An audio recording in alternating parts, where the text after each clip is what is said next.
आत्म्यातच स्वामींचा वास असतो. 33 कोटी देवांची साक्ष याचा अर्थ पंचमहाभूते पृथ्वी, आप, तेज, वायू आणि आकाश या निसर्गाची प्रत्येक शक्ती आता तुम्हाला मदत करण्यासाठी सज्ज झाली आहे. फक्त तुम्ही एक पाऊल श्रद्धेचा टाका. स्वामी तुमच्यासाठी 10 पावले पुढे येतील. स्वामींनी तुम्हाला यासाठी सुद्धा निवडले आहे, कारण तुमच्या पूर्व पुण्याईचा साठा आता फळाला आला आहे.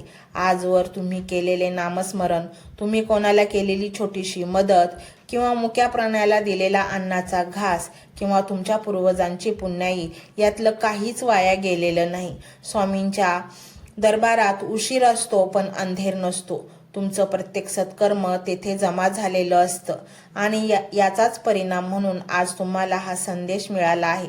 जगाच्या पाठीवर कुठेही जा, पण अक्कलकोटच्या स्वामींसारखी माऊली तुम्हाला मिळणार नाही. ते म्हणतात, भिवू नकोस, मी तुझ्या पाठीशी आहे.